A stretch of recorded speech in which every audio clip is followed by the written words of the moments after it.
There is a hunger beneath hunger, the ache that survives after you've eaten, after you've won, after you've been praised. In Sufi chronicles from sun-baked Anatolia, a teacher known as Sheikh Darian gathered his students and announced a strange vow: 40 days without food and without the narcotic of being complete. They protested. "Master, why deny the body when the market is full?" He answered softly, "I am not starving the flesh. I am training the inner space that receives the real." No dogma, only experiment. This is not a fitness ritual, not a productivity hack. It is an ancient technology of consciousness, the art of turning absence into presence, emptiness into authority, longing into spiritual force. A threshold between the ego's kingdom and the vast, wordless self. Tonight, in a world that feeds you endlessly yet leaves you hollow, we step through that threshold together. Because the real question is not whether you will fast. It's what you are already starving for. Right now, in the hidden cosmology of the mystics, hunger is not merely need. It is architecture. The pause between two breaths, the hush after thunder, the dark cloth behind the stars that makes their light visible. Without hunger, there is no longing, and without longing the soul never moves. A wandering poet from old Khorasan, Nizam of Ray, wrote of a dervish who crossed the desert carrying a bowl turned upside down. Travelers mocked him. "Why hold a cup that cannot receive?" The dervish replied, "Because only what is empty can be filled. Only what is unclenched can truly hold." This is poetry for poetry's sake. It points to a psychological law Jung would later name enantiodromia. When something is pursued to its extreme, it turns into its opposite. Excess becomes nausea. Constant pleasure becomes numbness. Endless consumption becomes spiritual starvation. Our era is rich in stimulation and poor in meaning. Our minds are always fed, yet our souls feel faint. The fast of the soul begins where the buffet ends. When you deliberately stop reaching and let the inner space speak. We live inside abundance like fish inside water. So submerged we mistake saturation for life. Infinite entertainment, infinite opinions, infinite scrolling. Yet the more we consume, the less we feel. The existentialist Adrian Moreau called this spiritual sickness, the overload of the meaningless, the sensation of being stuffed with existence, but starving for essence. The ancient initiates would have recognized it instantly. Metaphysical gluttony.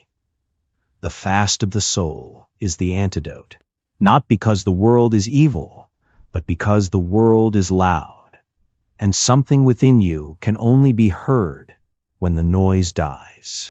The mystics called the sacred hunger-ish, a love so intense it becomes combustion, a yearning that burns down the false self until only what is real remains. In Jungian language, this is the gravity of the self, pulling the ego toward individuation, not politely, like a black hole, like a call you can ignore but never escape.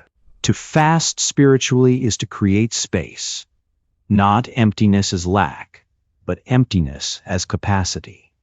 Space for the shadow to rise, space for the unlived life to announce itself.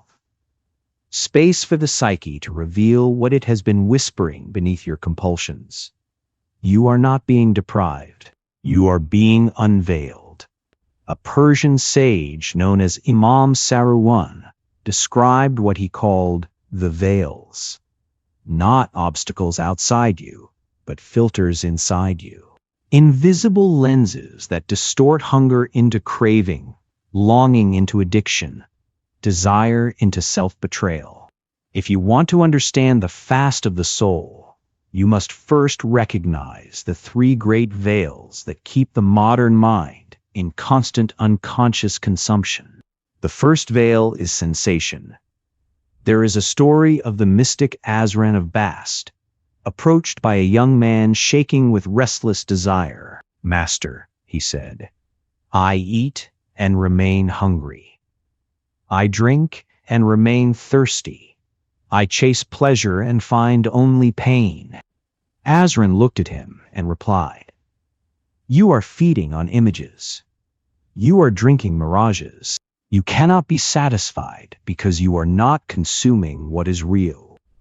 The veil of sensation is the belief that fulfillment is an accumulation of experiences. Dopamine spikes, novelty, conquest, stimulation. But the body adapts. The mind escalates. Each pleasure demands a stronger dose. The soul remains unfed.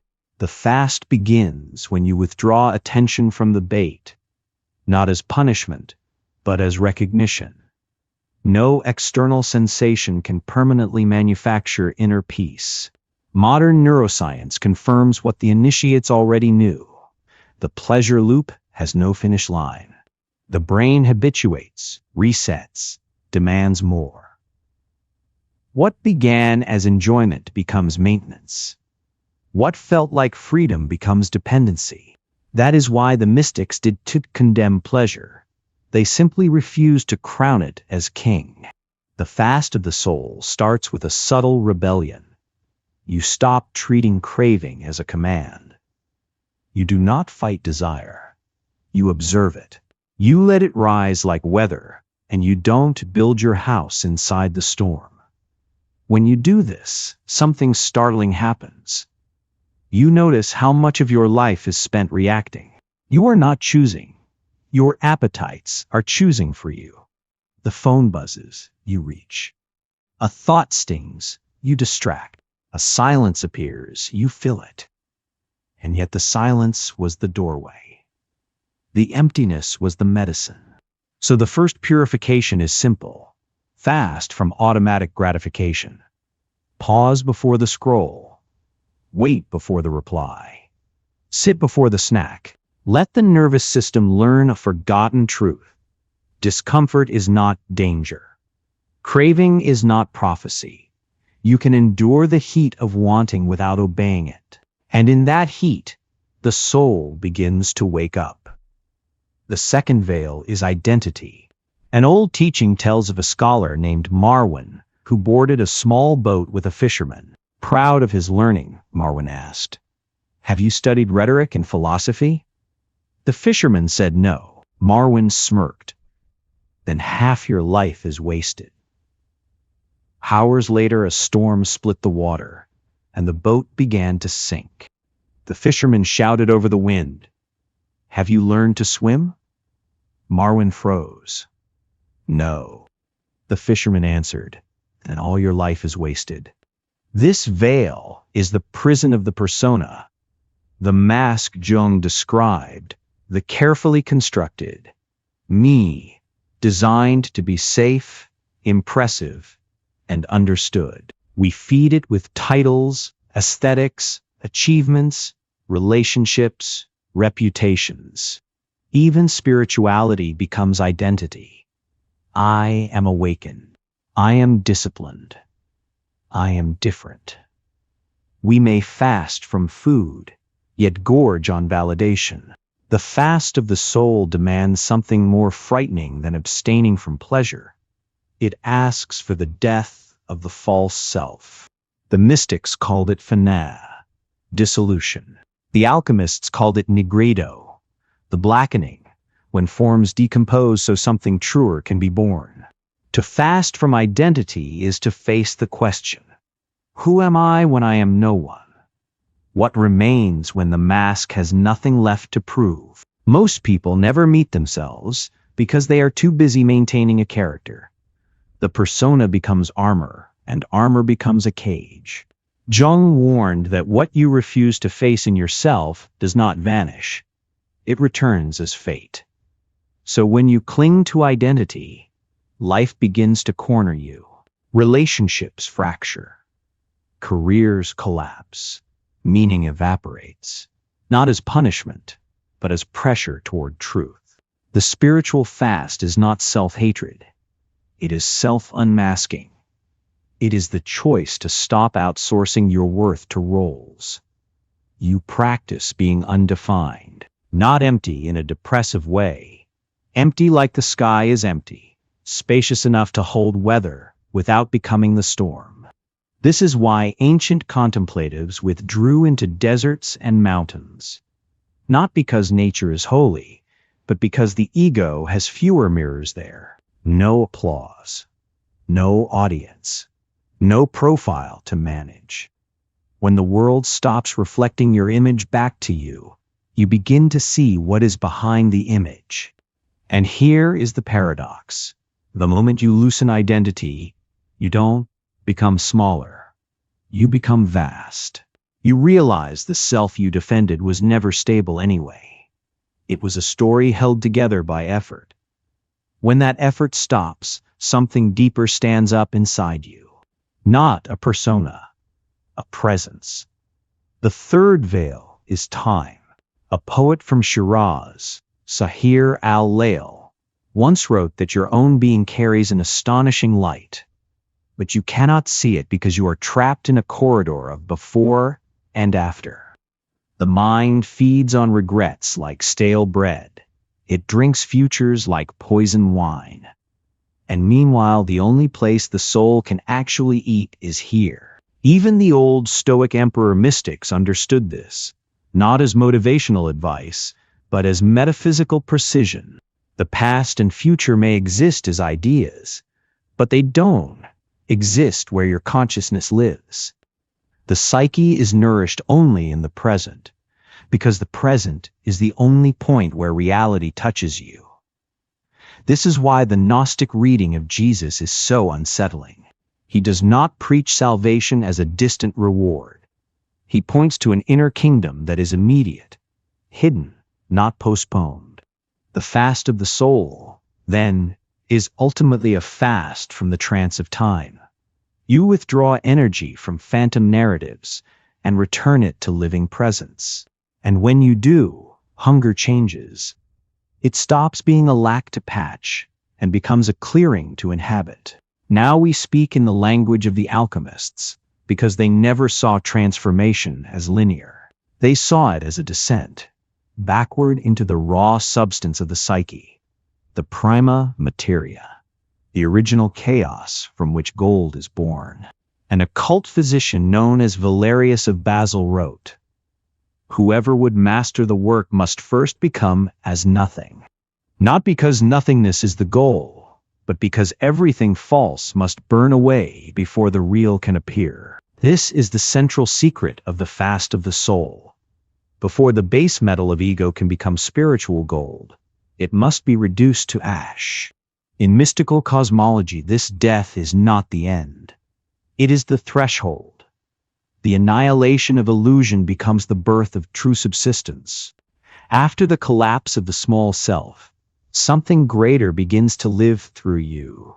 Steady, quiet, unpossessable. Jung encountered the same pattern in the psyche. First nigredo, the darkening, when meaning collapses and the ego feels stripped. Then albedo, the whitening, when clarity appears. Finally rubedo, the reddening, when opposites unite and the personality integrates. The fast of the soul is this alchemical cycle, chosen consciously.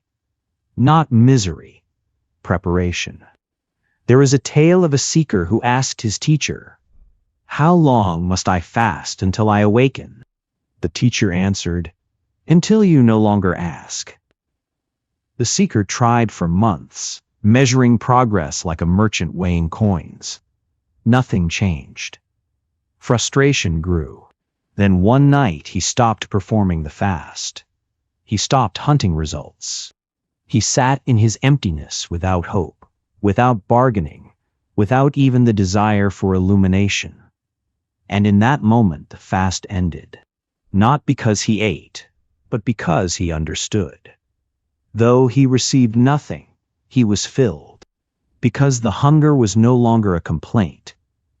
It became a flame, a living force. This is the paradox at the heart of all true mysticism. The soul is not starving because life is cruel. The soul is starving because it has been fed the wrong things. Praise instead of presence. Distraction instead of depth. Identity instead of truth. The spiritual fast is not withholding from the body. It is recognizing you have been withholding from yourself the only nourishment that satisfies. The direct contact with your own divine nature, your awareness before thought, your being before biography. But we must go deeper, because there is a danger here. A shadow in the fasting chamber. Because fasting can become a disguise. A way to look holy while avoiding what hurts. Jung warned that the shadow does not dissolve when you chase light. It grows sharper when ignored. And spiritual practice can become the most elegant form of escape. What modern psychologists call spiritual bypassing. The false fast is denial, not transformation. It is a hatred of desire, dressed as wisdom. It is the pathology of those who mistake suffering for purity, who weaponize discipline to punish the body, who call numbness peace. History is full of this distortion.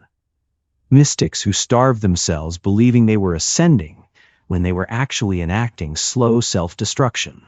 This is not transcendence. It is a refined form of self-violence. The true fast of the soul is the opposite. It is not a war against hunger. It is a deep intimacy with hunger. It is not suppression. It is refinement. The mystics spoke of transforming the impulsive self into the tranquil self, not by amputating desire, but by educating it. Like turning raw fire into a lamp instead of an explosion. Here is the measure. If your practice makes you colder, harsher, and more contemptuous of life, it is not the fast of the soul. It is merely ego wearing a sacred costume. Real transformation has friction. A mystic once said, "If you are never rubbed, how will you be polished?" Hunger is that rub. Discomfort is the pressure that reveals what you truly are. So the fast asks a brutal question. What are you really hungry for? Strip away the poetic metaphors, the occult language, the philosophy. Beneath the symbols, what is the raw ache inside your chest? Love? Power? Recognition? Safety? Escape from pain? The fast of the soul does not condemn these cravings. It demands honesty. Because only what is named can be transmuted. If you refuse to admit your real hunger, it will control you from the shadows. Jung called this withdrawing projections. We believe the world is withholding what we need, but often we have been withholding it from ourselves. We project hunger onto achievements, lovers, substances, ideals, and then we blame them when they fail to satisfy. But the fast brings hunger home. It turns the arrow inward. It teaches you that craving is not proof of deprivation. It is proof of misdirection. When hunger returns to its source, it becomes guidance. It stops being a chain and becomes a compass. And then you begin to see, you are not weak for wanting. You are powerful enough to choose what you will want for. There is a lineage that runs like an underground river through history. The desert hermits of late antiquity, the ecstatic mystics of Persia, the depth psychologists of Europe, different languages, same discovery. The wilderness is the classroom of the soul. The desert ascetics removed food, comfort, and society not to impress God, but to expose the mind. In deprivation, something surfaced. Intrusive thoughts, inner demons, compulsions, old wounds. They called them temptations. Today, we would call them complexes. Autonomous psychic forces, Jung mapped as shadow and archetype. One of the old hermits, Father Callistos, described nights where fear came in waves, lust rose like a storm, despair pressed on his chest like stone. But he did not run. He sat. He watched. He prayed, not as performance, but as presence. And slowly the demons revealed their nature. They were not invaders.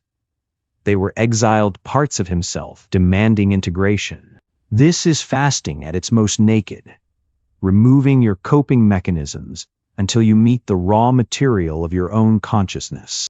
The modern mind, addicted to stimulation, treats boredom like death.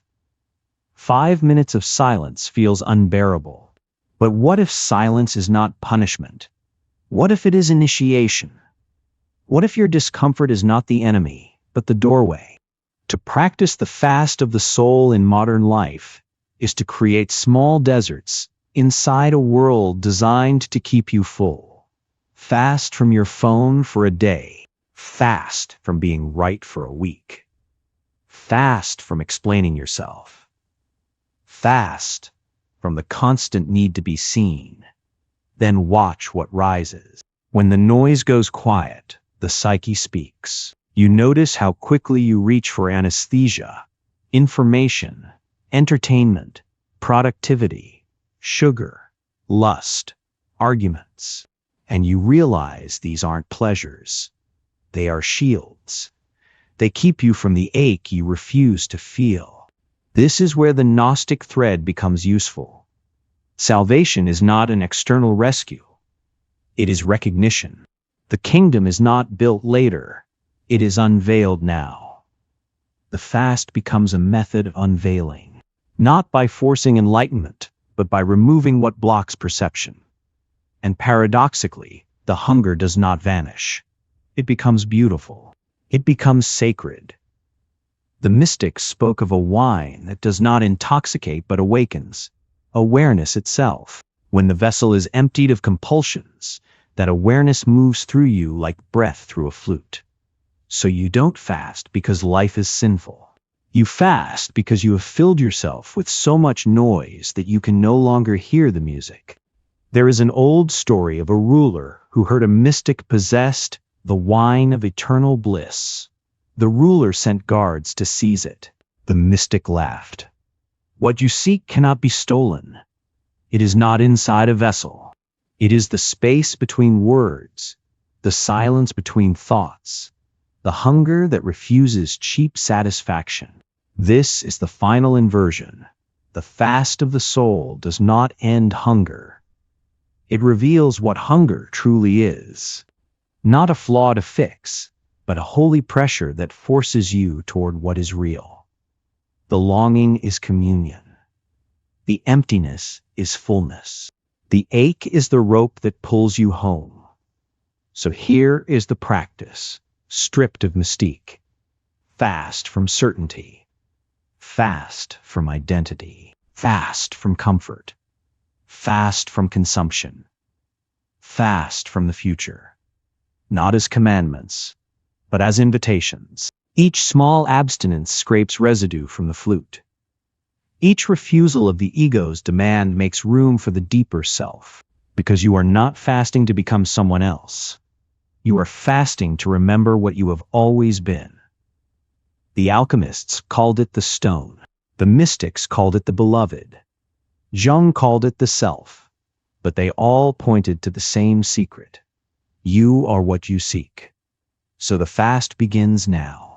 In the silence. In the ache. In the sacred hunger that finally stops asking to be fed and starts asking to be transmuted.